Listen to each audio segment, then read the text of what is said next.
culture. Everything is permitted.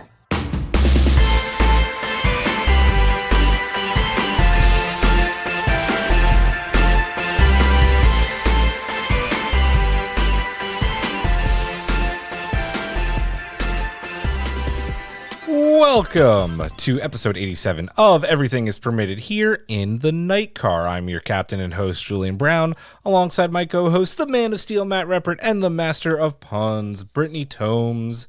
How we doing? I'm putting my three fingers out for Wilford. Wilford! Do you think it's interesting that Snowpiercer has been back for 2 episodes now, and we have gotten 2 snowstorms? God, right? Like, it's literally ever since they're like, Snowpiercer will be out tomorrow, and all of a sudden it's like snow everywhere. Will episode 3 be our 3rd blizzard? Who knows? I'm not going to lie. I kind of missed snow for the last 2.5 years almost. Oh yeah, like didn't snow at all. Yeah, or we had like barely a dusting. And now it's like Snowpiercer. We need to get on a train and get the F out of here. Yeah, a lot of snow. That is why we are not in the Wade's basement tonight. We are in our living rooms and offices and places because... Closets. Snow. So we are on Zoom today, or as I said earlier, the Night Car. We have a fun show for you planned today. We are going to talk Snowpiercer. The train continues on course with the 2nd episode of Snowpiercer Season 2. Then, big things are happening in Westview with perhaps WandaVision's most shocking episode yet. As we review episode 5, we interrupt this program. We're also going to do some odds and ends. We're going to talk the Golden Globe nominees. And we're also going to be talking about the recent announcement and now trailer for the Mass Effect Legendary edition of the Mass Effect trilogy, which I know Matt and I are excited for. We're trying to get Brittany on the Mass Effect hype train. I've watched it. I know. It's cool. You got to play it. You got to play it. Yeah, because I have time to play through 3 RPGs time for the Legendary edition. I actually am excited for that in a major way because I have a feeling your saves are now going to carry over to the next Mass Effect they're making, which obviously before it really couldn't. Yeah. Well, we will see. So we're going to get into all that. But before we do, hey, Brittany, how can people go ahead and support our show? Well, if you don't already know, you can head over to www.everythingispermitted.com and hit our drop-down tab. Select the Patreon option, and it'll shoot you over to our Patreon page. There you can select either $2 a month or $5 a month tiers, and you get access to cool bonus content. You get stickers for our podcast, which are really awesome, and everybody loves them. So, yeah, definitely do it. And so many perks, but you can read about it there. I won't tell you about it for the 85th time. But if you're new and you don't know, go check it out. It's fun. Woot woot. And was that the train taking off? Woot woot. Yeah, it was. People, I was looking for a certain something this morning, and a lot of people have like inserted actual train sound effects into Snowpiercer videos. It's kind of funny. Hey Matt, why don't you give our thanks today? I certainly can. I certainly will. So we want to thank our lovely patrons, Billy Peets, Heather Reppert, Rob Migliaccio, Michael Cox, Nikki Veazey, Matt Moore, Cabria Wimbush, Rob Carter, and of course, the McClinton brothers, who are probably going to be going down to WrestleMania to finish business, Kyle and Connor. Yep. Did they win the Royal Rumble? Find out next Monday.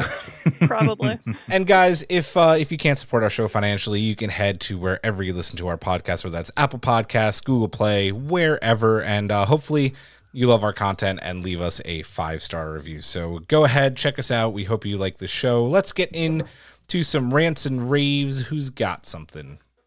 I can go. So I actually beat Cyberpunk last night.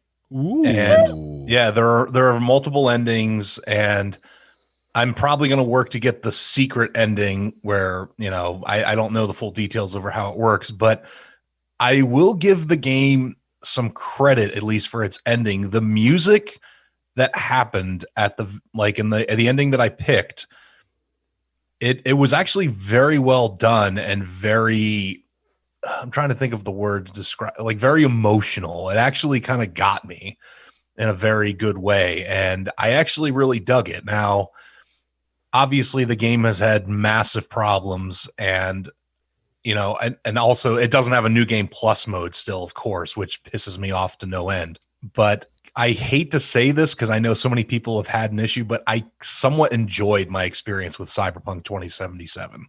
I mean, that's valid if it worked for you. Yeah. Like, I mean, that should be all of our experience, right? Like, we should all want to enjoy the game and play it and be satisfied when we eventually do get to finish it. So I'm stoked that you did. I can't wait to finally talk about it when everything's all said and done and really fixed. Now, have you guys, because I know they put out a bunch of patches since you guys last tried it. I don't know if either of you has tried it since then. Nah, I didn't reinstall it yet. No. Okay. And Sony... I just have so many games to stream. Yeah. I'll probably give it a shot when they do their final, whatever. Like, okay, this is the patch. Now we're going to focus on DLC. Like that's when I'll play again.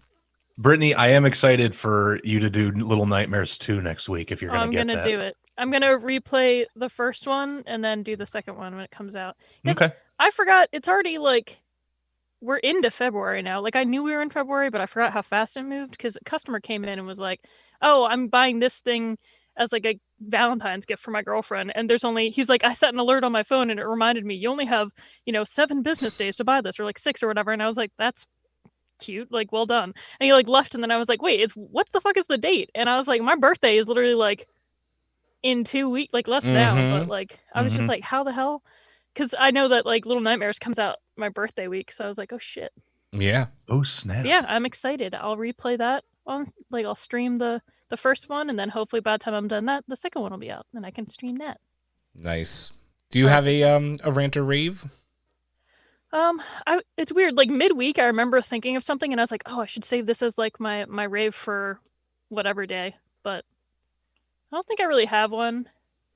Thank God people didn't like dish out their WandaVision stuff to me as much this week. I think it was because like the snow and a bunch of people came in different days, so it kind of saved me. And it was too busy Saturday for people to really bring it up. I only had to talk to like 1 or 2 people.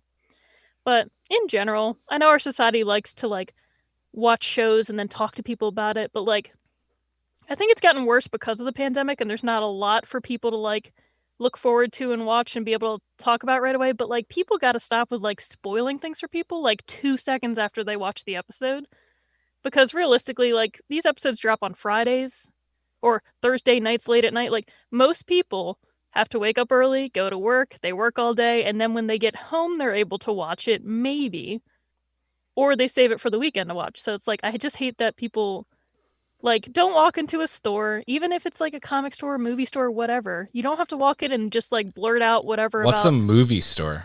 any movie you watch. You know what I mean? Like, I just mean like people walk in and they assume I'm just kidding. because you're a certain I'm business. making a joke about the times because who Like can go into Blockbuster? a TLA anymore?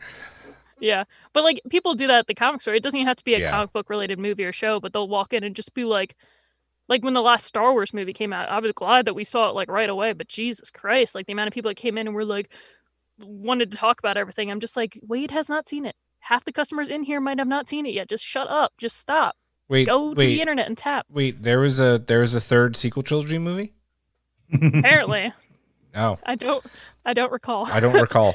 Ray may have kissed someone. But anyway, I guess that's my rant. It's just like kind of try to be conscientious about things. Like it's cool to be excited and want to talk about stuff, but you're not slick using a GIF in your spoilers that involves a character that shows up this episode and then saying, oh, I was just using it for the thing he says. Like, oh, I'm not spoiling it because it's technically not this person. I'm just like, you're fucking spoiling it and you know it. Like, stop. You're not slick. I would say that is even more douchey and even worse than putting actual spoilers up, because you think you're being fucking cool and you're just being an idiot. Yeah, like I get going on Twitter if you're super excited and just saying, wow, that episode, because then it just generates more hype. That's fine. That's vague as hell. Yeah. But like, if you want to talk to it, you DM your friends who have already seen it, or you join a group on Facebook that is fine. Like they talk about spoilers or something. You know what I mean? Like there's areas and avenues. I'm just tired. So tired of it. By the time I reach Saturday, I'm like, don't mention WandaVision to me. And then usually by Sunday, I'm fine again. Which is why I can record this show. There you go. I'm done listening to all the stupid shit people say to me. I'm gonna rave. Have you guys noticed I'm a streak of raves and not rants lately? Yeah, it's been interesting. I know. Your relentless positivity angers me. I'm trying to be positive, goddammit. I took kind of like a week off from video games because I just my PlayStation was getting boring and Warzone was starting to actually get boring. And I caught up on a lot of TV that I and things that I wanted to watch that I hadn't watched yet. So I watched the Challenger documentary on Netflix, which was really good. It's heartbreaking. Was it a blast? That might have not been okay to say. I'm sorry. Oh my God. Damn. Was it a disaster? No, that's bad too. Jesus. It was Out of this world? They didn't They make it almost out of made this it world. out of this world. I don't. No. Okay. Oh, damn. Did it lift off for you? Not all the way. Yeah. It was heartbreaking and it was revealing, and I gotta say, like, fuck NASA. Fuck NASA twice for 2 different shuttle accidents, because like the reason Challenger happened and the reason Columbia happened were like, it wasn't the same accident, but the cause of like why it was allowed to happen was NASA basically being like, no, everything's fine, it's okay, we're gonna do this even though we know there's problems. It was a great documentary, and I'm glad I watched it. And then that, of course, set me on a course of just watching more space stuff. So I binged that new The Expanse? No, Netflix series Away, which I guess got canceled already, with what's her The OA? No, not the OA. I'm just kidding. I know it's not, but you should watch that. Away with why can't I remember the actrtress's name? It's not Hillary. That movie? It is Hilary Swank. Yes, Yeah. you got Is it, it? Matt. Oh. Yeah. So Yeah, she was the other Karate Kid. Yeah. That Yeah, movie- that's what I was thinking of. I was like, I'll let you no, that's continue the in a other minute, Karate Julian. Kid. But that movie, $1 Million Baby, made me cry, and it was one of those first movies that made me cry like that. And I went to the bathroom so my parents wouldn't see me cry. I was not prepared when I saw it. I was like, just like left, and I came back. It's a and I rough was like, movie. It's a rough movie. Yeah. I will recommend, by the way, if you guys haven't watched it, it's on Netflix, The Night Stalker. It's like a 3-part documentary about Richard Ramirez, the serial killer, and how effed up that whole thing was with him. If I watch that shit, I'm gonna have nightmares and not be able to sleep for days. Like the true crime shit just fucks with my head.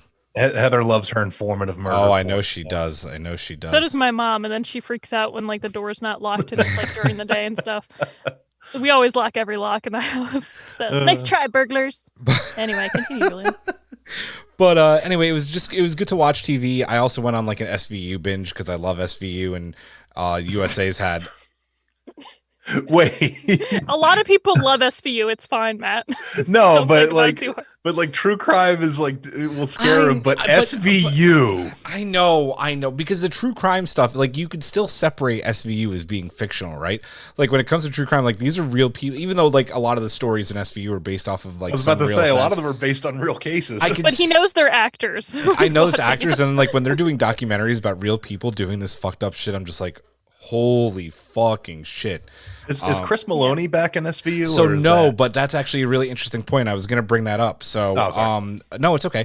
A new series is debuting in April. Law and Order Organized Crime. SUV. I hate you. I was hoping they would just do drive-bys. No, so he comes back and it basically starts heading up the organized crime unit. But the episode right before that episode airs is OGU. a new episode of SVU, and he's going to reunite with I always forget her damn name, even though I've been watching it like crazy. Law and Order is so ridiculous that at some point there's gonna be like Law and Order Infinity War or something. You know, that. they tried Law and Order. They tried Law and Order UK, and Jamie Bamber from Battlestar was in it. Apollo. Bamber. And it was a good series, but I think it was only 1 or 2 seasons. It was. It's kind of hard because they're a smaller country, and like we just have some really fucked up shit that goes on in the U.S. Yeah. But anyway, I can't do SVU. It stresses me out because I want to jump in and help the characters, Well, and right. I can't. So I'm like, and I turn it off. And then the last thing I watched is Karen and I caught up on The Rookie with Nathan Fillion, which we really like a lot. It's a really fun series. He's like a 46-year-old rookie cop. Yeah. And I kind of know a little bit about it. It sounds like a stupid concept, but it's good. And Brandon Routh is guest starring this season as racist piece of shit cop. So it's like he's played like goody goodies most of his career. So he's doing a really good job playing a complete fucking bastard. Like you love to hate him. I mean, I actually don't even love to hate him. I just hate him. Visceral, you racist piece of shit. Sometimes those are the fun roles to play as an actor. Yeah, you're right. Like, you know what? I'm good like this in real life and all the time. It's time to let loose and be a piece of shit. Yeah. It's sometimes like I don't know if I ever got to be a bad guy. I got to be a lawyer when I acted on stage, but I don't think I'm a lawyer.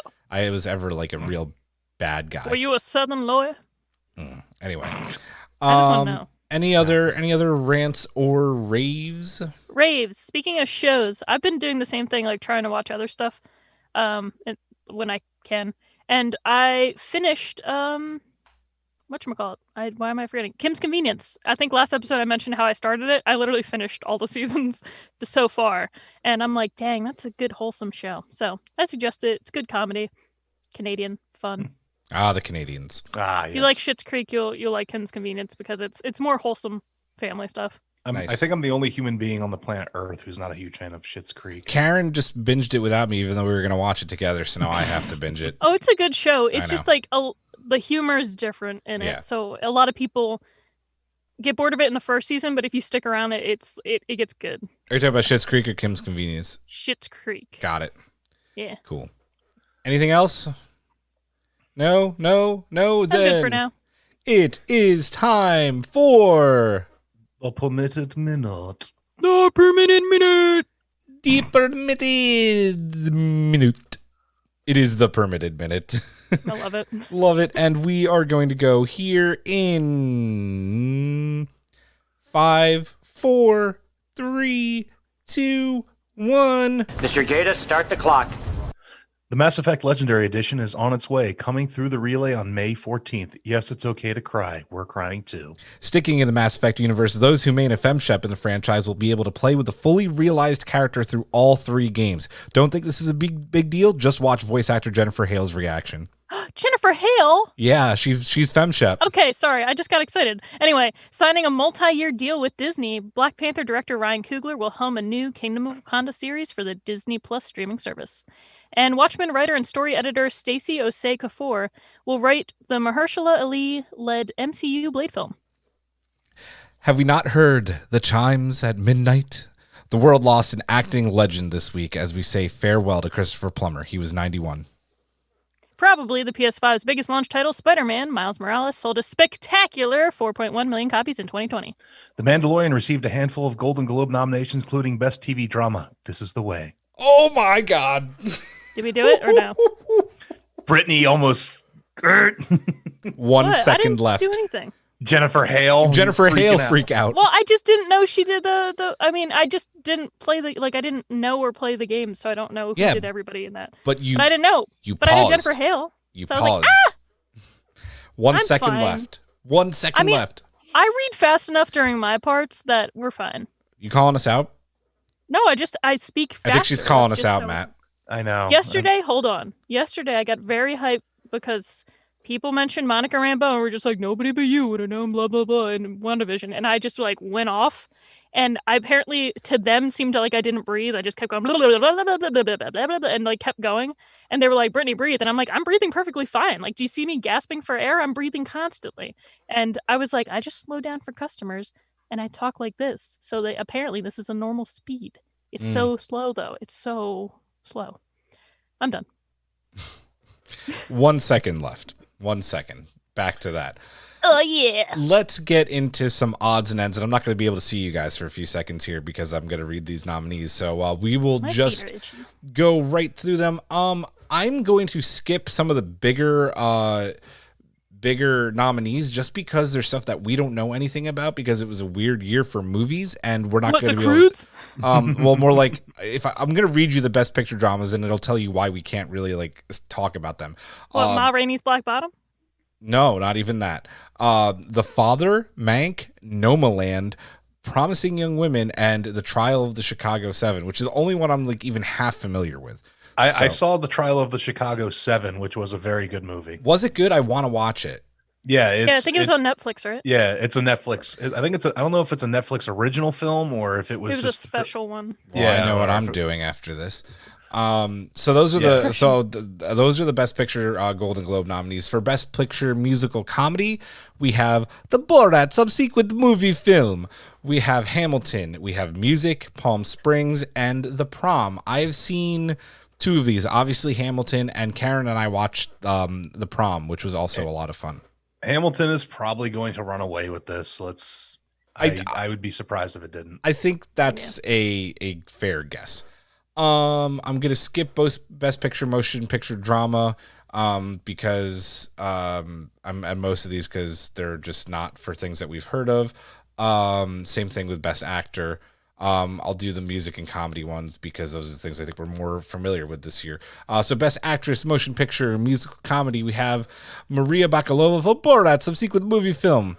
We have Kate Hudson for Music, Michelle Pfeiffer, French Exit, Rosamund Pike for I Care a Lot, and Anne Taylor-Joy for Emma. Or I'm sorry, Anya Taylor-Joy for Emma. And Best... Was the first person's last name Baklava? Bakalova. Bakalova. Oh, you're so close. Best Actor, Motion Picture, Music, Comedy, Sacha Baron Cohen for Borat, subsequent movie film. James Corden for The Prom, he was very good in that. We know that this is going to be the winner. Lin-Manuel Miranda for Hamilton. Dev Patel, the personal history of David Copperfield, and I love Dev Patel. Yeah, he's awesome. And Andy Samberg for Palm Springs. Don't know any of these, so I'm going to skip that. Don't know any of these, going to skip that. Moving on to the next. Bill Murray. Yeah, right. Gonna skip that. Gonna skip that. Best Picture Animated. We have The Croods, A New Age, Onward, Over the Moon, Soul, and Wolfwalkers.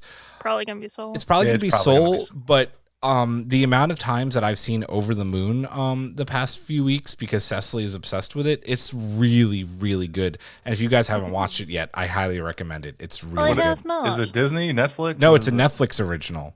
Ooh. And it's very good. Onward sucked. Period.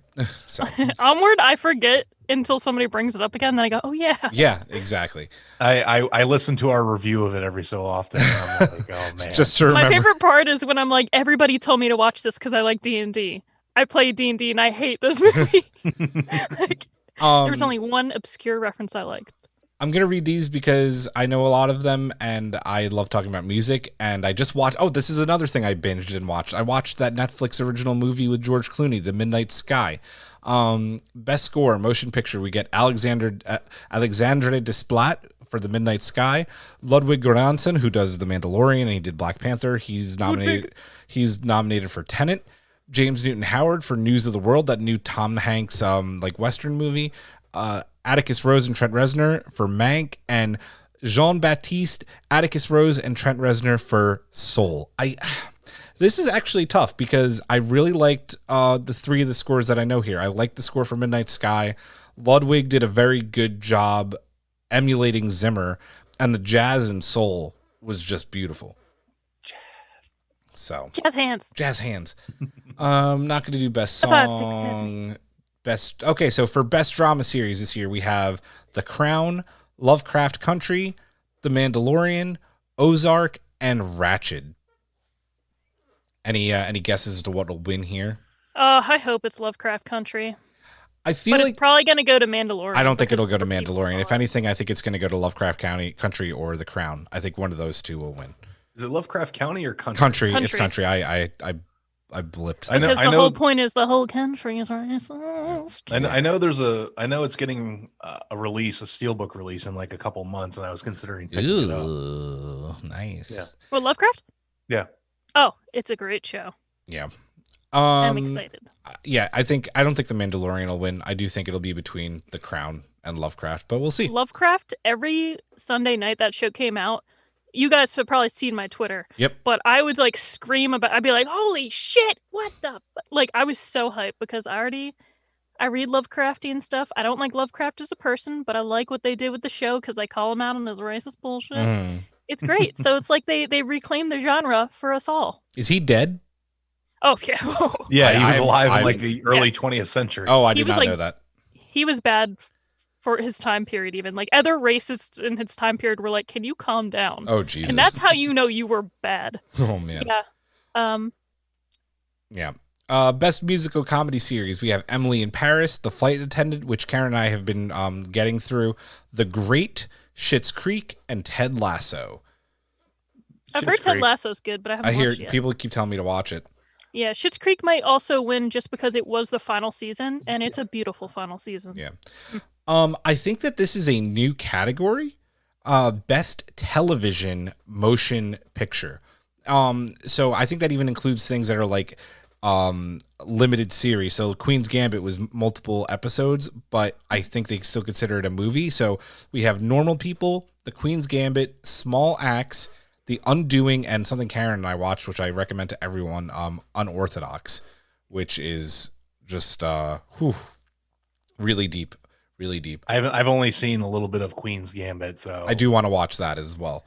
I only know Queen's Gambit from the amount of people that would talk about Wades. And the memes. Oh yeah, I shared so many memes and I hadn't even seen it. Best Actress, Television, Motion Picture. We have Kate Blanchett for Mrs. America, Daisy Edgar Jones, Normal People, Shira Haas for Unorthodox, I hope she wins, Nicole Kidman for The Undoing, and Anya Taylor-Joy for The Queen's Gambit. Best Actor, Television, Motion Picture. We have Bryan Cranston for Your Honor, Jeff Daniels for The Comey Rule, which I want to watch, Hugh Grant for The Undoing, Ethan Hawke for The Good Lord Bird, and Mark Ruffalo for I Know This Much Is True. Best Television. Wasn't Jodie Comer or anything? Oh, sorry. Go ahead. No, go ahead. No, she's probably one of the categories you're going to bring up, so go ahead. Well, let's see. Best Television Actress, Drama Series, Olivia Colman for The Crown, Jodie Comer for Killing Eve. There she is, Britt. I was waiting. Emma Corrin for The Crown. Laura Linney. Emma Corrin plays Diana this season in The Crown, and she was fantastic. Laura Linney for Ozark, and Sarah Paulson for Ratched. Her name was Sarah Paulson. Brittany, you're familiar with Jodie Comer. I'm familiar with Olivia Colman and Emma Corrin here. I was going to say it's going to be between Olivia and Jodie. I think. I mean, dude, Laura Linney in Ozark. I know because Heather loves Ozark. So. I don't know. Emma Corrin was ridiculously convincing as Diana in The Crown, like really good. So they might give it to the newbie. Brittany's cupping Jennifer Connelly's face. In the no, I background. was trying to lift my. Oh my god, I was. I was. Your lifting hand my was mic. like perfectly placed. I was. Well, this I thought is you were doing exactly it where my mic is. Oh my god, when I turn to talk, am I like kissing her? You're kind of giving her a cheek peck. I'm like, why, hello. Oh boy. I haven't been looking at Zoom, so I didn't know. Best Television Actor for a Drama Series. We have Jason Bateman for Ozark, Josh O'Connor for The Crown. He plays Prince Philip, who's a complete douchebag. Bob Odenkirk for Better Call Saul, Al Pacino, Hunters, and Matthew Rhys for Perry Mason. I might say Bob Odenkirk because Better Call Saul's latest season was. He just has a fun name.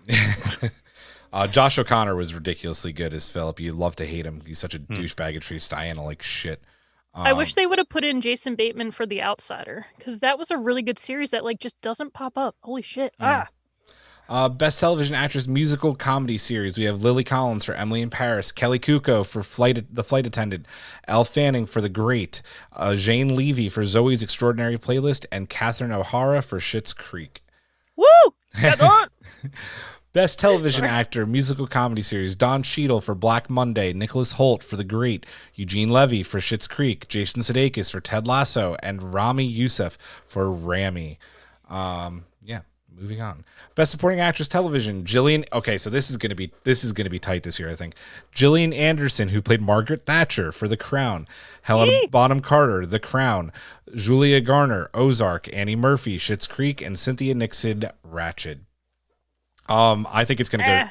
It's Gillian Anderson. Thatcher. Like I didn't know it was Gillian Anderson. I had to actually look it up. It was scary. Thatcher. Yeah.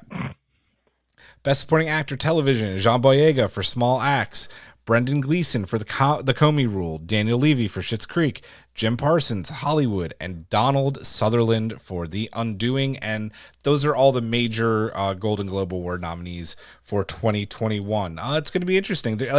It's hard, right, guys? Because movies didn't really happen, but television really took off and didn't really have a huge, COVID didn't have a huge effect on like the television that we got in 2020.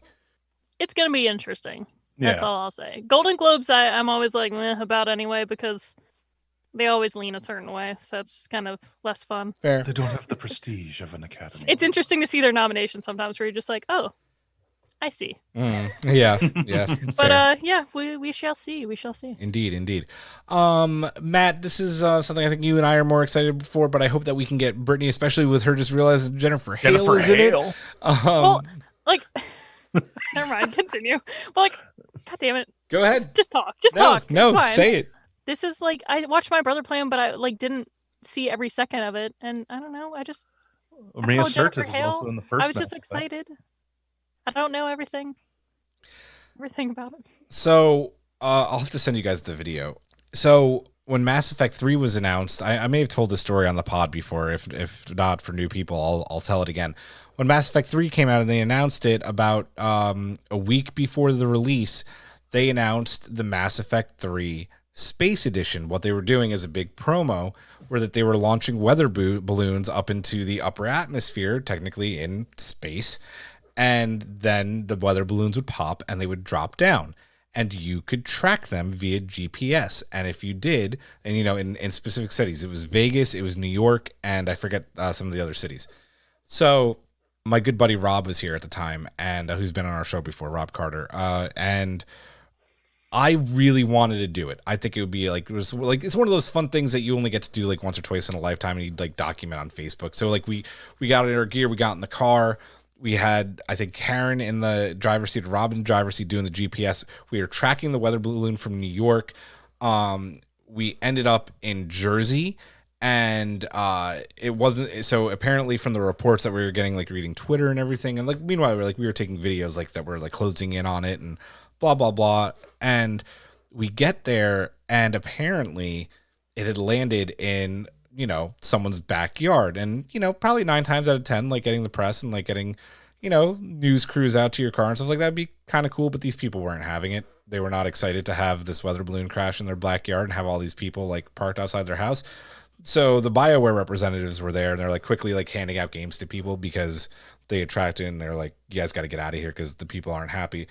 And we got there just a minute or two too late, but BioWare was still there, and I was we came all this way, we came from Philly. I went to the car, and it was sorry, we don't have one. Here's a hoodie. I started walking back to my car, and I was they have to have copies left. I'm not letting this go.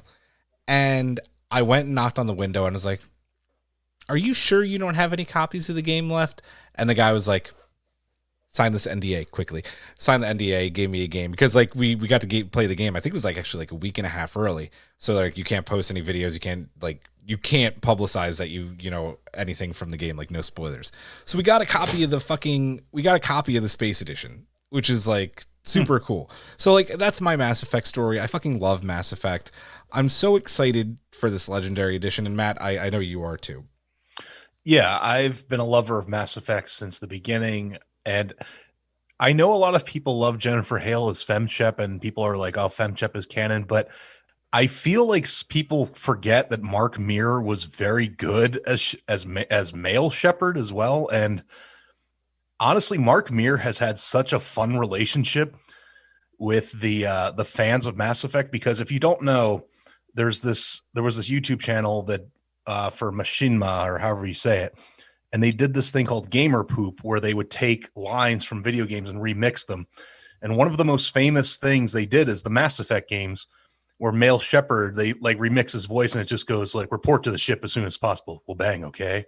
And Mark Meer actually will do that when you meet him, and people will ask him can you say we'll bang, okay, and everything. And I love Mark Meer because he seems like such a cool dude. And I never understood how people thought that the female Shepard wasn't a realized character, because it was basically playing the same character, because I've played both male and female Shepard. Well, it's not the fact that she wasn't a realized character. It was the fact that the customization options for FemShep in Mass Effects 1 and 2 were awful. They put so much more focus on being able to do it with male Shep. Okay, fair enough. And then Mass Effect 3, all of a sudden, people who carried over their saves from Mass Effect 1 and 2, end up playing the character with a completely different face. And now that happened with male Shepard as well, because I had a specific Shepard the first 2 games, and then the third one I had to go to the stock Shepard. And people were really upset about that. And now they've basically taken that face model, that base face model from ME3, and put it in ME1 and 2. So I think that is a big deal. And I think Jennifer Hale, part of the reason she's so excited is that trailer was featured heavily FemShep, and fully realized right face model FemShep. So I mean, if I'm a voice actor seeing that, I'm going to be excited too. Yeah. So It's also nice because now we reach the point where having the male and female version of the main character is like more of a norm, or having just a female main character is a norm. Yeah. So instead of it seeing like the main preset was always like the male, even if that wasn't necessarily the case, and then they like were like, we'll add a female, just in case people want to play a female. Mhm. Now it's kind of more even, where it's like either way you pick, it's legit. Yeah. Brittany, I really want you to play through these games. I know you said you watched your brother play, and I know you don't have a lot of time. I think I own them. I think I've bought them when they've been on sale before, but I've enjoyed what I've seen. Edition. It's just go ahead. Did BioWare do Yes. that? Okay, yeah, because I got my brother Dragon Age when it first came out, and he was like obsessed with it. It was before, like literally, I went to the store and asked about it. I was like, "What is this Dragon Age?" It was like before it like got big or whatever. Well, it's funny because like as soon as the dude like explained it all to me, I was like, "Cool, this is exactly something my brother would like." So like between Dragon Age and Mass Effect, like I've seen a lot more of my brother play Dragon Age than Mass Effect, but what I saw, I liked, and I like space. I love RPGs, so the only reason I hadn't played is just the time periods of when they came out. I was just busy with school. Our 360 was in my brother's room, so unless it was a 2-player game and I had time, that's the only time I really hopped in to play with him. So it's one of my lost years of video games. I want to see you do what you were going to do with Cyberpunk. Like, I want to see you do the Mass Effect trilogy, like all the way through on a stream. I think people would eat that shit up. I really do. I have such a list of games that I'm streaming now where I'm just like, okay, and then I'll do this. But seriously, I think that would like get you a new following, like just for people wanting to see people play through Mass Effect, and you're fun to listen to. So, I try. Yeah. Right now I'm playing Ghostbusters, and people are fucking loving that because I'm just like, this freaking is from 2009. It's just wild. Yeah. So. Anything else on Mass Effect that we want to touch on? I had to buy the Legendary edition, collector's edition with the wearable helmet. I just had to. It's awesome. See, I would consider buying that if I thought the helmet would actually fit my big. Yeah, I don't know if it's going to fit my head either, but if it doesn't, I'll just put it on one of my kids and take pictures. So, yeah, it comes with a steelbook. So, I don't. Weirdly enough, I don't like steelbooks for my video games. I like my video games to have uniform covers. Yeah, I shep heard that, dog. Let's get into our Snowpiercer episode 2 of season 2 review. Attention, Snowpiercer passengers. So that was your surprise, Brittany. Snowpiercer passengers, it's JC. Let's get right into it. The train moves along, and Matt, your initial thoughts on the second episode of season 2. I like One thing I did dig about this episode, I know that Julian, you said in the chat that it didn't really raise the stakes, but I think it did. Oh no, not that it didn't raise the stakes. Sorry, just before you go on, not that it didn't raise the stakes. I just don't think that it was. I forget exactly what I wrote, but it wasn't like anything like special as far as like. It didn't like hugely move the plot along, right? But it did. I agree. It raised. I think it chugged it along. Chug. Jesus, but. I did like the further building up of the Wilford character because he has a charisma about him. And I actually really dug him going through the train because you had all the people gathered and all that stuff like that. And, Sean Bean obviously continued showing his acting chops. And it kind of made you believe, because if you didn't know about the Wilford character, it kind of made you feel that, yeah, this guy could fix everything. He essentially planned and helped build the train and all that. So he planned out all this stuff. And so you could kind of understand how these people who have been through this little civil war and have had all this stuff happen, why they would want to follow this guy. And of course, we got the little Wilford salute with the 3 fingers and all that. All in all, I dug this episode, pretty much as the first one. And yeah, I'm still really raring to go to see where the season continues to. Well, it really, like you said, it definitely furthers his character along, right? And it gives him depth, and you realize that he's pretty fucking psycho as well. But even though he's a psycho, he's beloved. People love him. People want something to look up to. He's a demagogue. Yeah, exactly. We've been there. We've done that. We're over it. I think this episode was strong in the fact that, like, you really see how good of a script the show has. Like, there are a few times in the episode where I'm just like, this show is just so well written. Like, I already know it's well acted, well shot, well directed, but, like, I like that they pace the show in a way that, like, there's never an episode where it feels, like, slow, you know? And this could be an episode where I guess, you know, some people, if they were just hopping into the show, would be like, I don't understand. Not a lot happened this episode. But it's like this continual build that, like, you know, it's building towards another, like, oh shit, whatever season finale. Like, I already trust the show to guide me that way, because the first episode kind of blew us away with, like, how it opened the season, and now it's laying the groundwork again of, like, okay, how are we building up? It's How are laying we the track. slowly. It's literally laying the track for the train to keep chugging along. But there were a few times in the episode where, like, I couldn't pause it, obviously, because I was like, I already have to sit through commercials, so I'm not going to pause it. But there were a few moments where I'm just like, wow, like, this is a well-written show. Like, I genuinely enjoy it. I like thinking about it. I like paying attention to the different dialogue that's going on, whether it's a main character talking to somebody or, like, the side stuff. I thought it was so cool how the brakeman from the first season is now the detective who's on a case finding out what happened to somebody. Like, she used to be the authority figure, and then she switched with Leighton, and he's now the authority figure. And she's the one who's being the detective, but he trusts her inherently. He's like, what does your gut tell you? Go with that. Like, it's your case. I'm trusting you with this.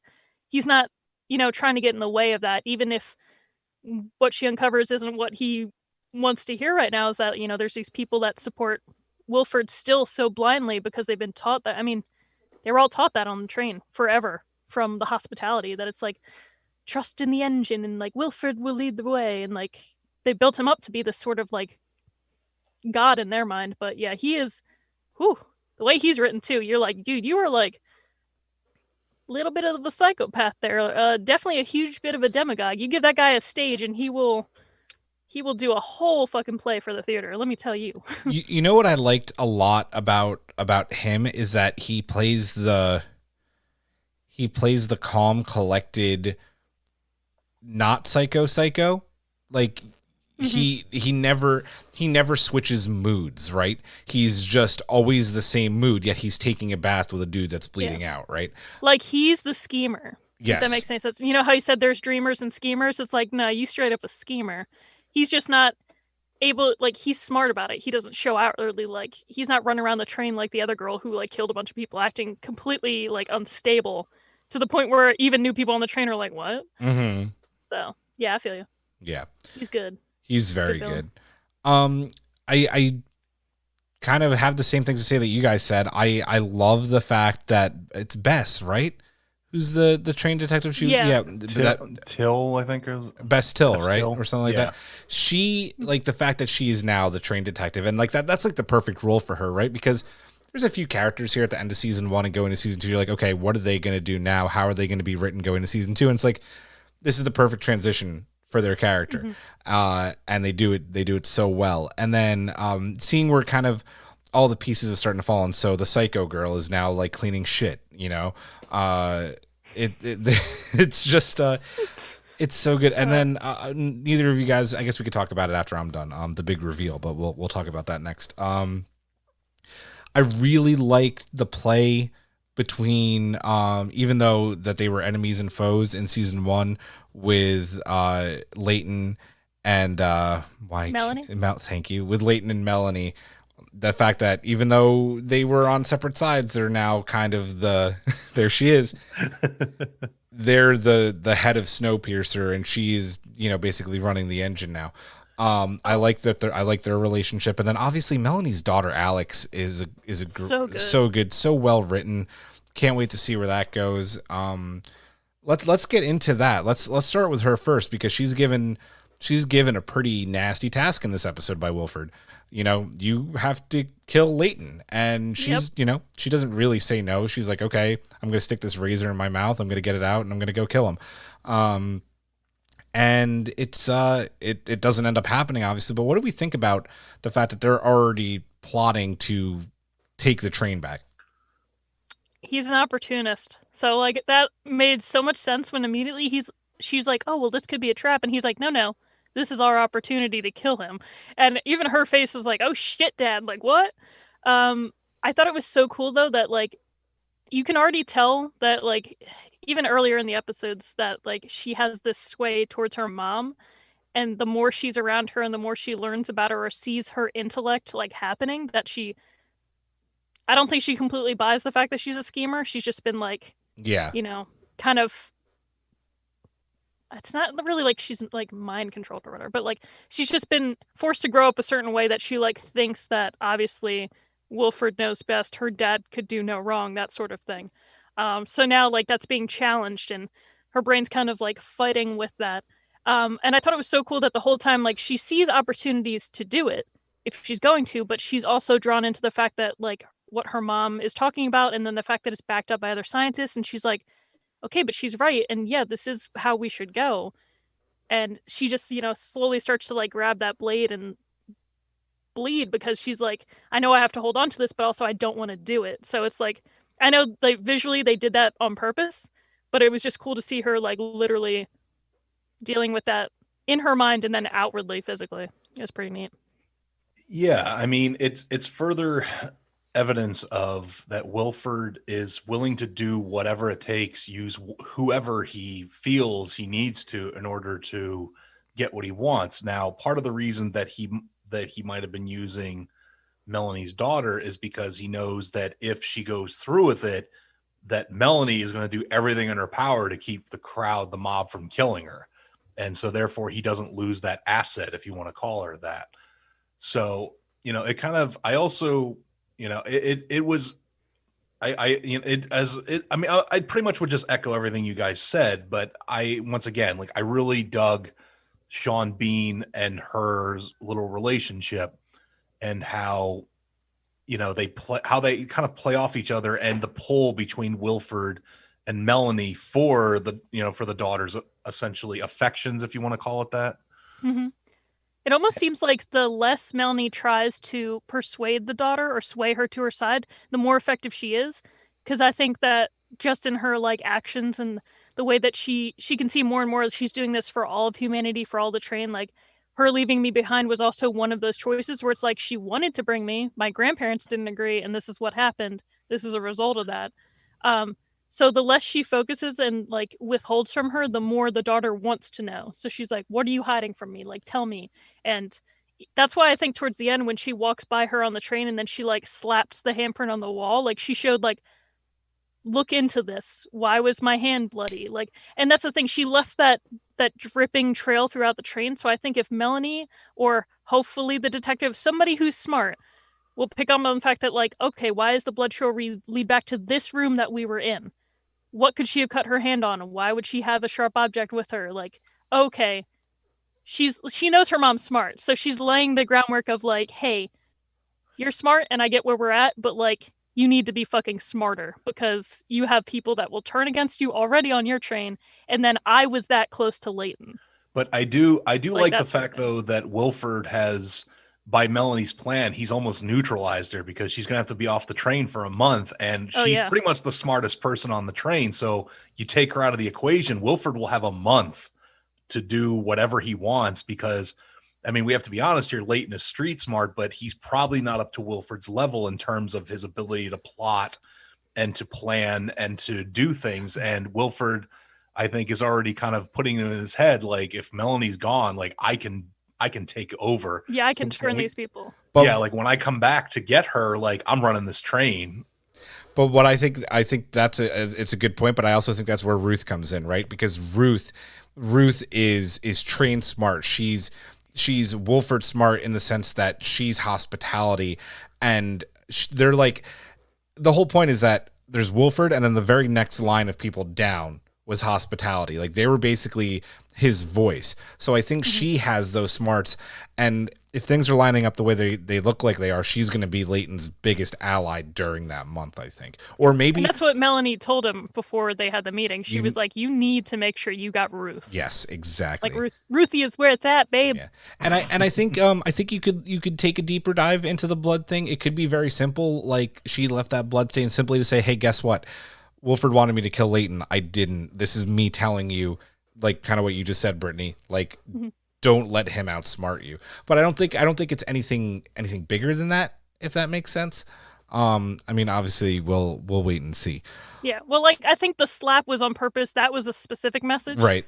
Before she went in. And then the thing is, if they care to look into it more, she did, like, just let her hand bleed along the way. So if they were trying to figure out, like, you know, if, like, any detective person is like, let's look into this more, they at least know, like, legitimately. Yeah. If they don't pick it up from the fact that she just slapped it with a bloody hand, like, hey, you need to see, like, know what's happening on your own train, then they can look into it. Also, the mystery that literally it's almost kind of fallen by the wayside, even though it technically is a huge part of the season already, is who cut off the fingers, you know, to make, like, because as they said, like, because Wilford's people might already be here on the train. And so I'm curious as to where that's going to lead, you know, overall. Yeah. Like, because you already have the whole upper class are Wilford's sympathizers. It's only the tailies that ever really questioned him. So even though they've kind of, like, balanced out the trade, and it's like, now we all live amongst each other, like, you still know you have those people that want to get rid of them. So the fact that they cut the fingers so that way it was the W, they could have been like, oh, well, Wilford's here. He's latched on the back of our train. We're ready for him to take over. So that was their first sign of being like, oh, a tailie thinks she can work in the front? Chop, chop, Wilford. Yeah, it's cool though. I like how she waited to see him do, like, the salute, and then she's like, wait, what fingers were cut off? Yep. And I was just like, yeah. And then when he was walking through, like, the other car where they were all eating, and even some of the working class ones who weren't quite tailies but whatever were, like, you know, cheering on Wilford. You're just like, it's all it takes.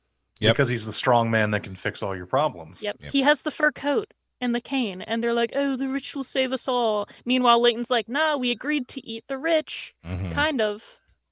I still think that the weakest part though of this season is the redhead, the LJ character, I think her name definitely. is. Oh yeah, no, I agree. Like on that. she's like so over the top now that it's like, God, it's a little, considering everybody else's kind of subtle acting and, you know, using like a look, a glance to do this or, you know, that. And then she's all like, oh, Mr. Wilford, and hugging him and everything like that. Like,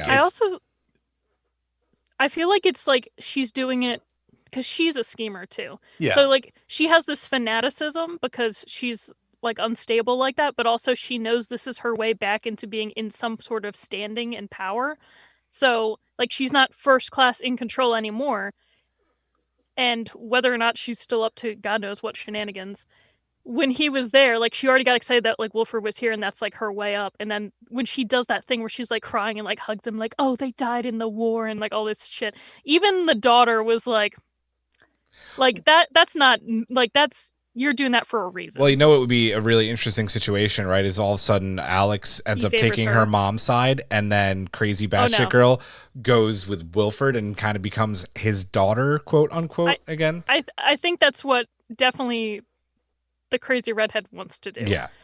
She wants to get in standing. But I have a feeling like that's one of those things that also got into her mind before they even had the meeting. She was already like, this is weird. And seeing all the people praise him, it made her, like, uncomfortable.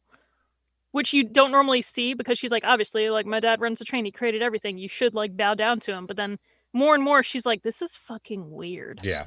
And then she hears what they're doing to help humanity, so.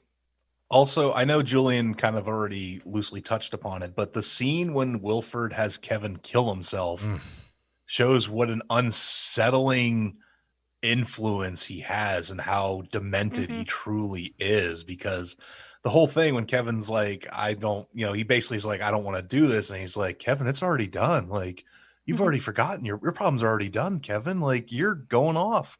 It's almost, it was like a cult leader. Yes. Yeah. Yeah. Well, it's the same as saying, like, I'm not saying attack the Capitol, but you should probably attack the Capitol. Literally, like, anything you see, he's a straight up demagogue. Yeah. Like, people have hyped him up so much to be this, like, esteemed leader. He literally doesn't have to do anything. His name, his W, his giant T on his tower just has to be somewhere, and people will blindly believe it. Yeah. So, wow. That's a great metaphor, Britt. Can you believe when they filmed this, they didn't even know about the pandemic? Like, what? Man.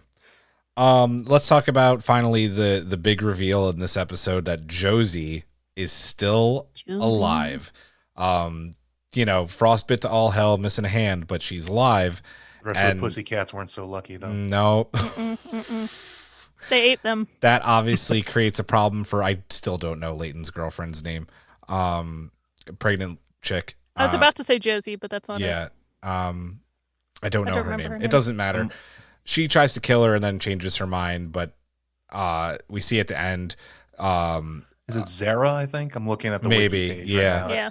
And then Till lets him know that she's alive. Or no, what's her face? Zara lets him know that she's alive, and she wakes up. So, do you think that this is a good arc? Do you think this does anything for the series? Should she have just died? What do you guys think? I think it drives a wedge between him and Melanie with their trust, because Melanie was the one Right. that hurt her. And Yeah. it made sense at the time why she did it, but even when she did it back then, I was like, ooh, Melanie, no, Yeah. not a good idea. But the fact that she's still alive, it'll obviously create, personal issues for him, because they already said that, like, keep your drama, like, oh, your drama's already affecting your leadership. Like, those two guys called him out the other episode. So I think this weird sort of, it's going to put a wedge in his leadership. And also, if Melanie doesn't leave right away, like, it'll be one of those things that comes up, or if she heals enough to talk about what happened to her, like, and then they have to pick Melanie back up, it's going to be one of those, like, decision time. Yeah. Morality. Yeah. No, it'll definitely, that's a good point about driving a wedge. The last thing I want to talk about is that we're going to get to go outside the train, which I think is really cool. Choo-choo. And it also seems like we're going to get to see some track that doesn't normally get used. We're going to get to see the train go back and forth because they're going to go and pick her up. I like the idea of exploring the world a lot instead of just always being on Snowpiercer. So the question I have, though, is that she has to be at this station by herself for a month. Are there going to be other people that survive there?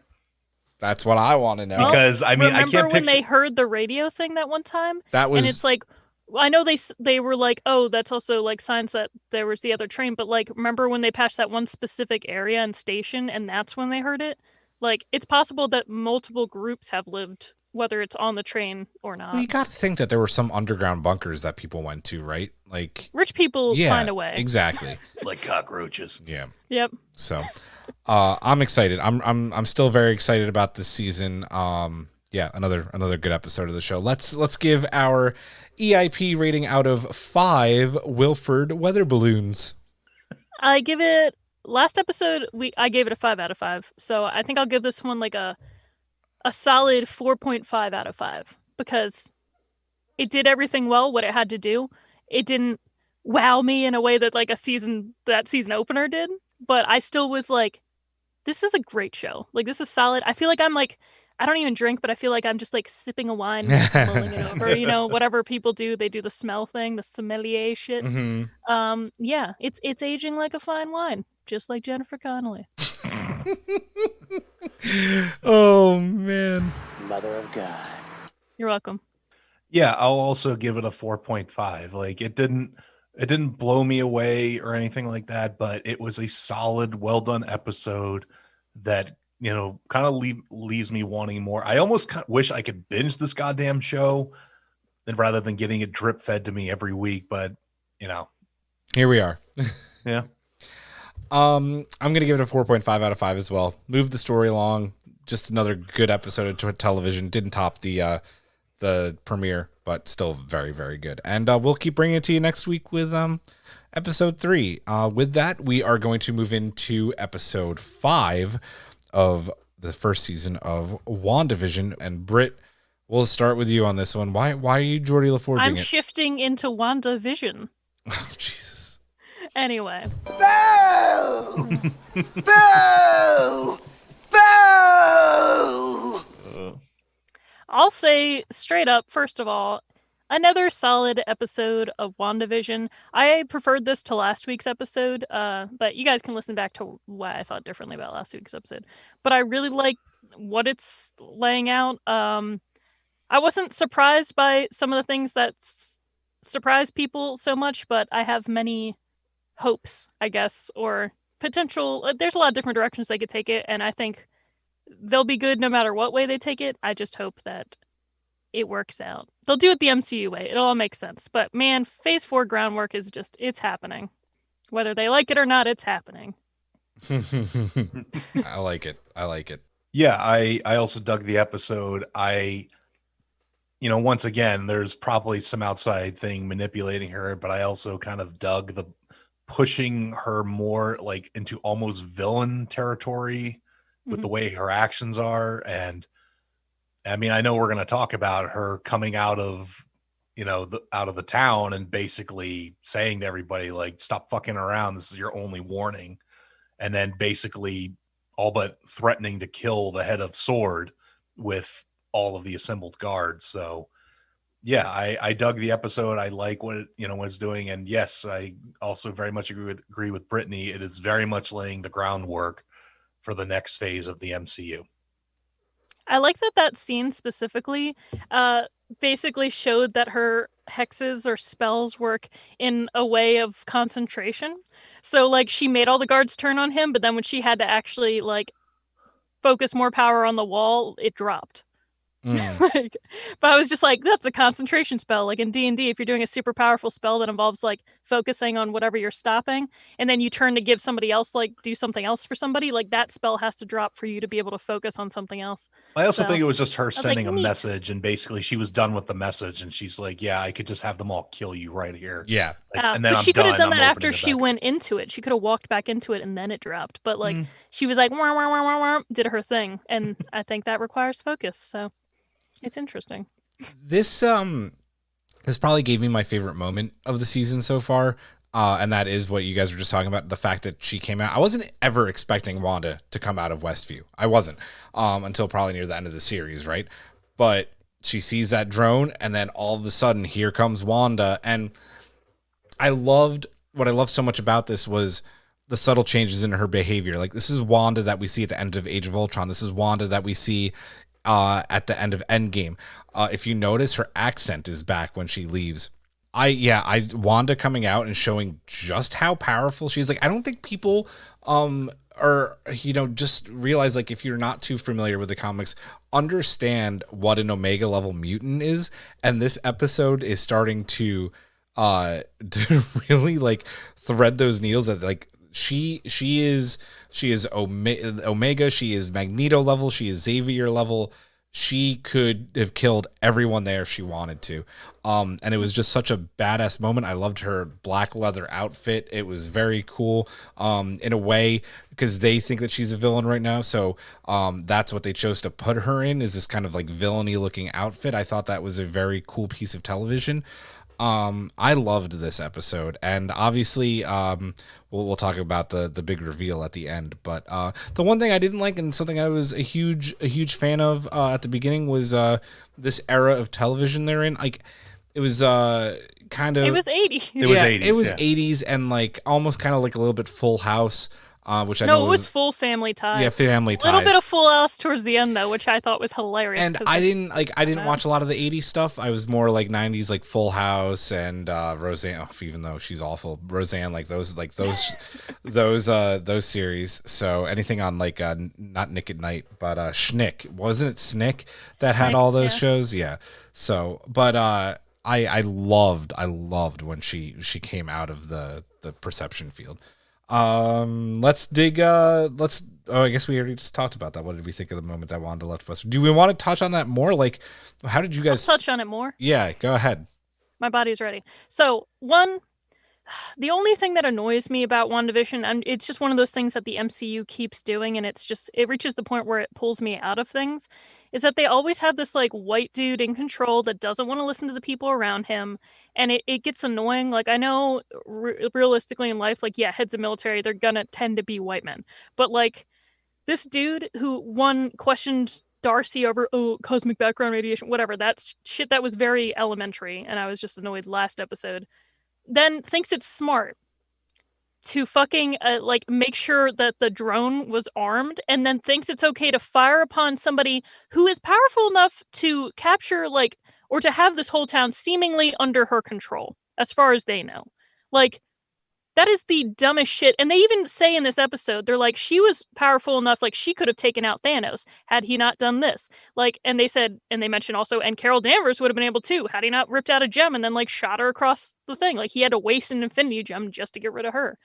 And it's so annoying that he's like, okay, fire the missile now. Like, you don't trust Monica Rambeau, who's literally a captain under you, to make this decision correctly, to just observe with the drone and try to communicate with this person that you are perceiving as a threat, and you think it's smart, this super powered threat, to shoot a normal missile at her and her children?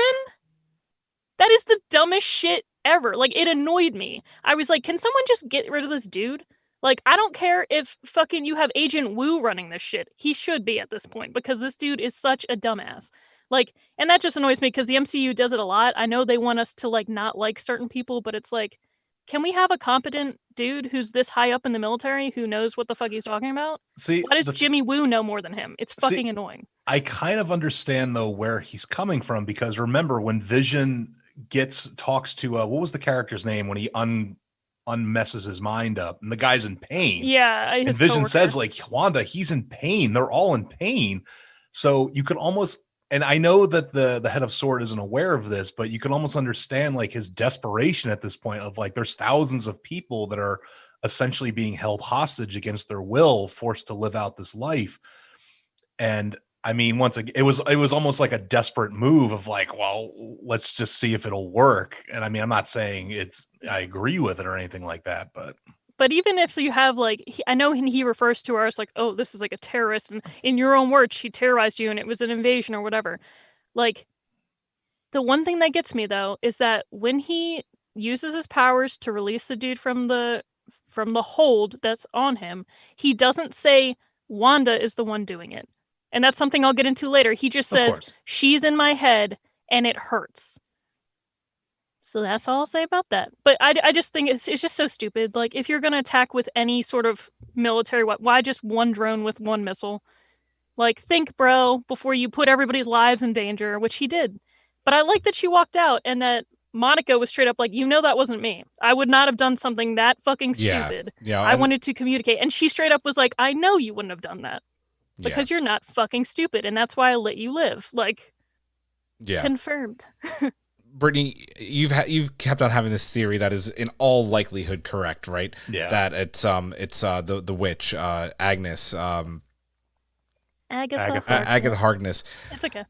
Is this a red herring? Like, is Wanda coming out? Is she not in control in that scene when she comes out, or do we think that that's Wanda? Well, that was her definitely coming out. I mean, I don't mean physically. Yeah. Like, that was definitely her. But is she in control of her mind in that scene? I was gonna say she talks to Vision in the episode, and she even says, "You think I'm in control of like all of this whole town?" I don't remember how it began. She knows that she took his body, or parts of him to animate or do whatever she is doing, and she is in control of some things, but she's like, I don't make these people go to the dentist. Like, I don't take care of like all these people's lives. Like, I've been in control of this, like, or like the whole confrontation that I have behind me where they're having this like head to head where Vision's like, you can't control me. And she's like, oh, I fucking can't, because I have been so far. Like, she was hinting at it that way. But the fact that throughout this episode especially, this really confirmed for me that I'm like, this is fucking Agatha Harkness, because one, Vision turns and he's like, oh, why do I have a feeling our neighbor's going to pop up with exactly what we need right now, because he's catching on to things. And when she first appears in the episode, she even says, should we take that from the top? Like, I'm supposed to be the one who holds the kids. Like, she's had this meta knowledge of everything that's gone on. She knows she's not like just a citizen being controlled in this thing. She's outside of it for a reason. Now, she might be controlling certain aspects of it. And this episode, I think, really proved that when their dog died under her, got into my rose bush and ate these leaves. Mm-hmm. Agnes, who knows everything and shows up at every time, even got them a little dog thing. But she did it on purpose, because the kids show up and she's like, your dog died. Like, I don't know how to explain this. So that Wanda could have a moment where she sits down with her kids and they say, can't you bring the dead back to life? Like, can't you do this? Because they have meta knowledge and they can't be controlled either, because guess what? They're fucking magic too. And then she's like, no, there are some things that are universal laws. You shouldn't go and do these things. And in the background, Agnes is like, that's right, Wanda. You shouldn't be playing with death, life and death like that. Like, you shouldn't be doing this. Like, Agnes!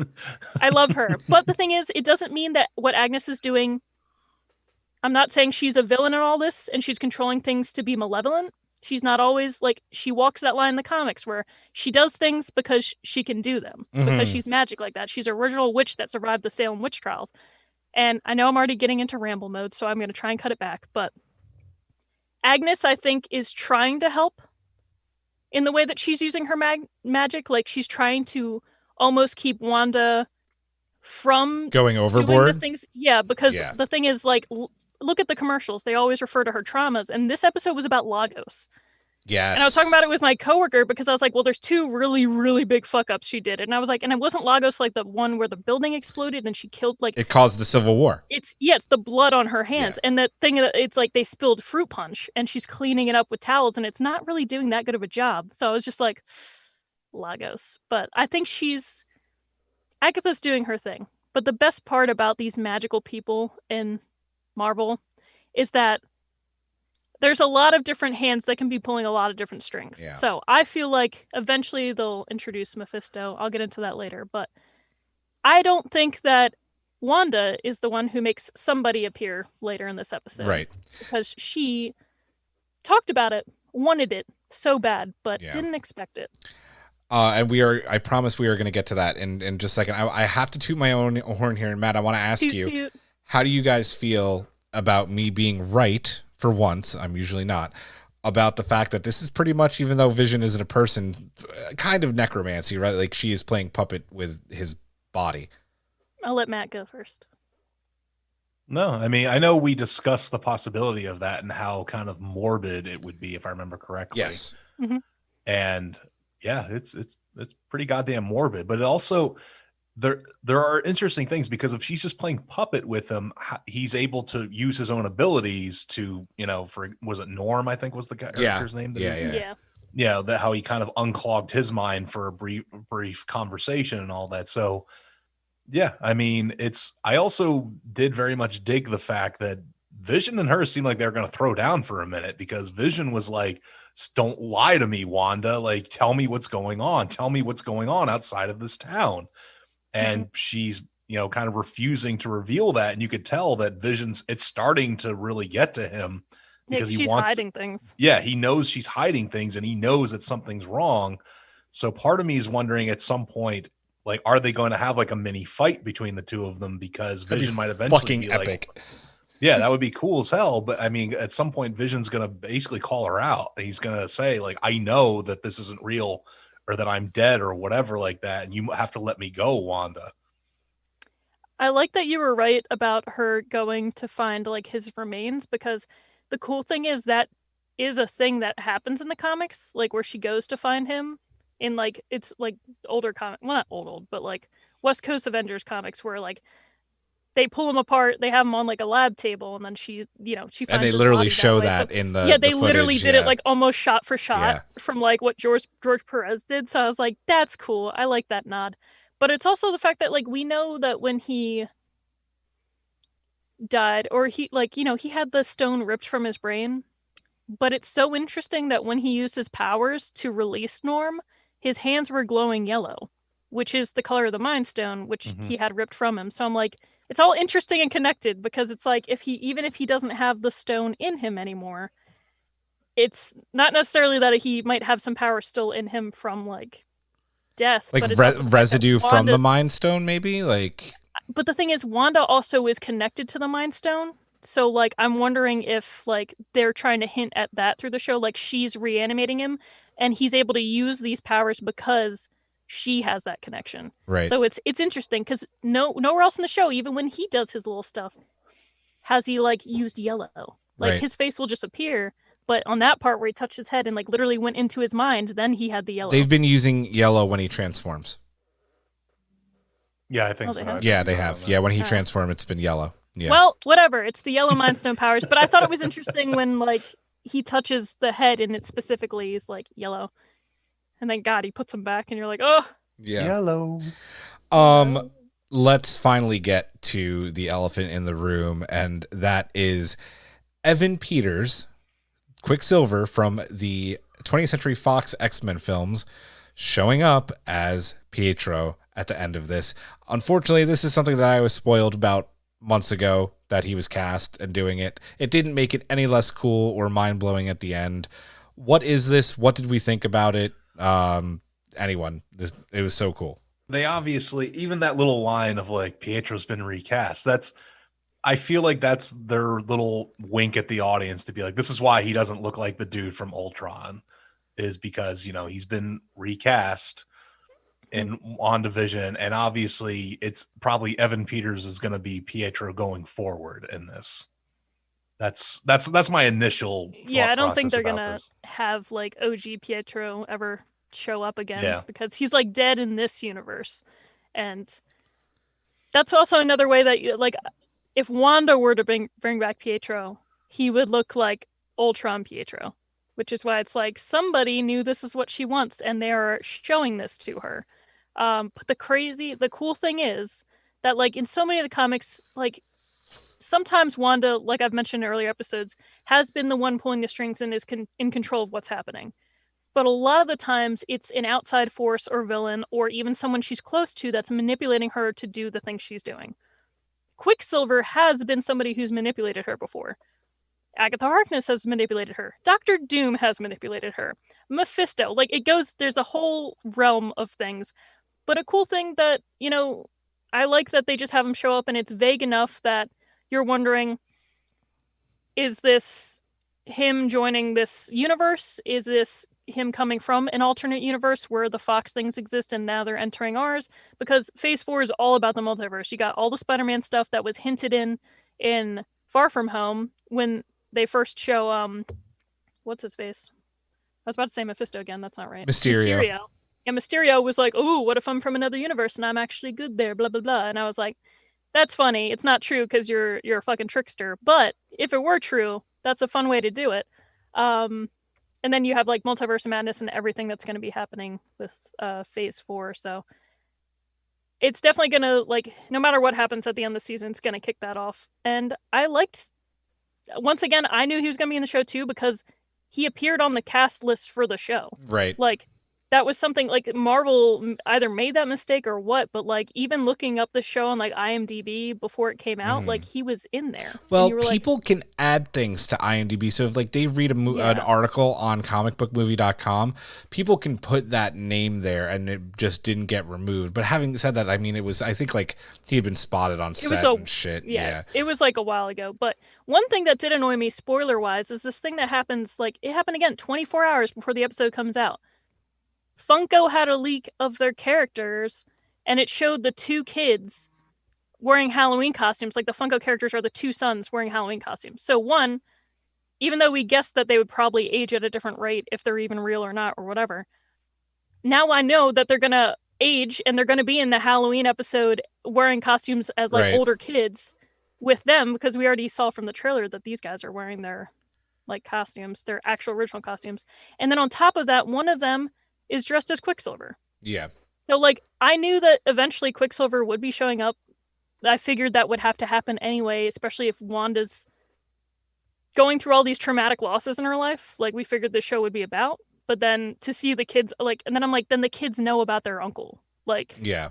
You know what I mean? I was just like, this is... And then I liked that it happened this episode, but I will say I expected it to happen sooner than it did. When she first brought up, or when the kids brought up Pietro, and she first said that, like, oh, I miss him and he's so far away and I, like, wish I could see him again, and that there was a knock on the door, and plot twist, not him. I thought he was going to show up then, but then when he showed up later and she wasn't expecting the knock on the door, that's when I was like, because if he would have showed up earlier, it would have seemed like Wanda was the one that made him appear. I'm gonna go with that. This is Pietro from the X-Men universe. There's a very big reveal to that, I think, and that's his hair. That's like, if they wanted to kind of like make it less obvious that maybe this is just a recast, then they wouldn't have like kept his like streaked hair. But that is very clearly the hairstyle and the streaks that he has in Days of Future Past. In Apocalypse, I don't know if he was in fucking Phoenix because I refuse to watch that movie. But I think this is him. I think that the name of Multiverse of Madness is there for a reason. This is how they're introducing mutants into the MCU.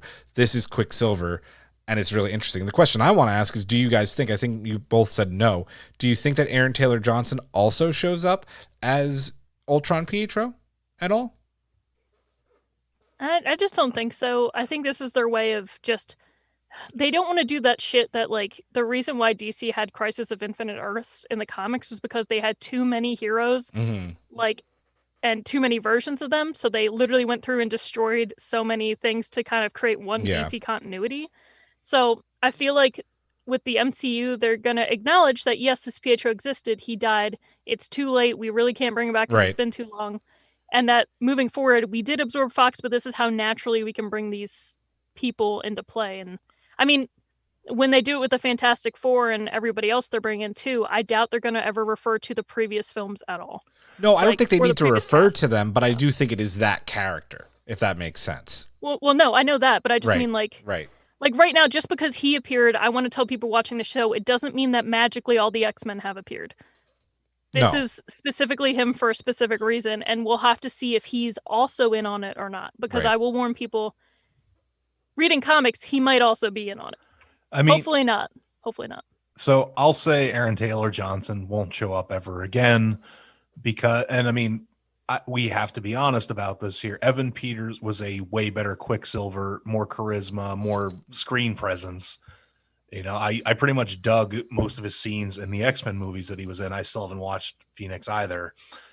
And I mean, it's pretty much their way of saying, you know, hey, this is our Quicksilver going forward because he was popular in the X-Men movies and all that. Also, you can also maybe have a little bit of fun with it because of the fact that he doesn't look like the Ultron Quicksilver. You could be like, you know, this could be further manipulation by, you know, Agatha, as Brittany has said, and all that, because people be like, well, it doesn't look like her brother and all that. So once again, this could be another slight plot point about like, he doesn't look like this dude, but because I mean, Darcy seems to be fully aware that it's not the same Pietro. Right. Yeah. So, you know, but obviously Wanda calls him Pietro and all that. So that could be further proof of Wanda being manipulated by an outside presence. So yeah. And everything that enters the hex supposedly, which I also love that she called it the hex in the episode, because as soon as she said hex instead of hexagon, I was like, I like that nod, because Scarlet Witch, when she does her magic, it's often called hexes, and that's why she's called a witch,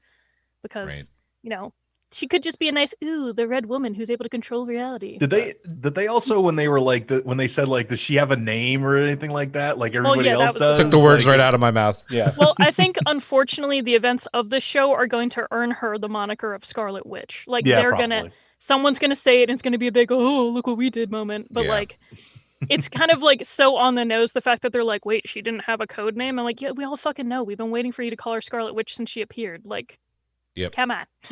It's gonna happen, but this has just been so much fun. I'm so happy that this series is, and I think I said it to you, Brittany, in a text talking about the episode. I think this is the most not out of this world, but just the most unique thing and biggest risk that Marvel has taken, and I think it has paid off in dividends. So let's give it our rating out of 5 tack lasers, because they had a lot of them. They had so many.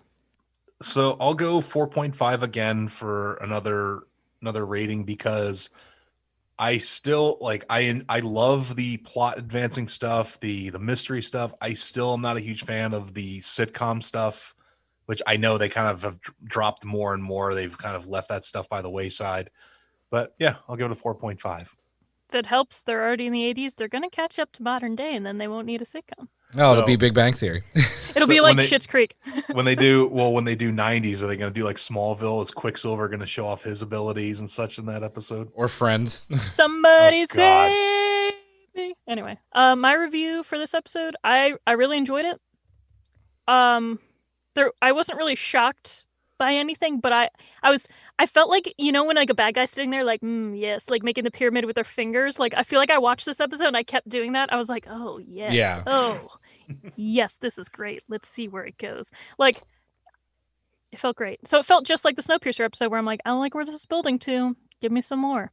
So yeah, I'm going to give it a 5 out of 5. Like, I don't think I had any issues with this episode except for being annoyed by that dumbass military character, but that's just because they do that trope too many times in shows, so I'm like, I'm gonna give it a 4.5 out of 5. I absolutely dug the scene where she comes out and throws the drone and is just like, I could fucking kill any of you at any time, don't fuck with me, I am the most powerful person on this planet.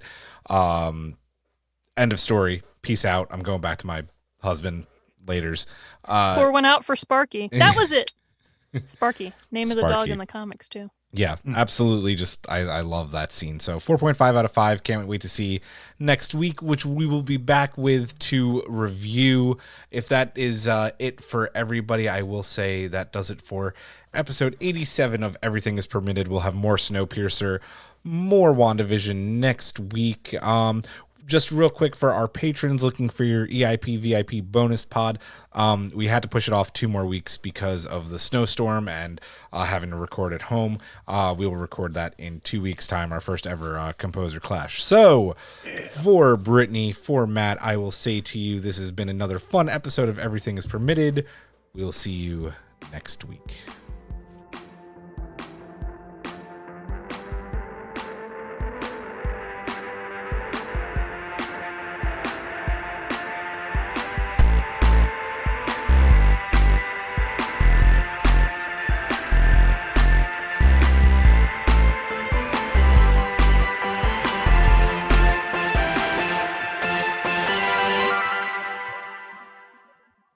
You can find Everything is Permitted on Apple Podcasts, Spotify, Google Podcasts, and YouTube.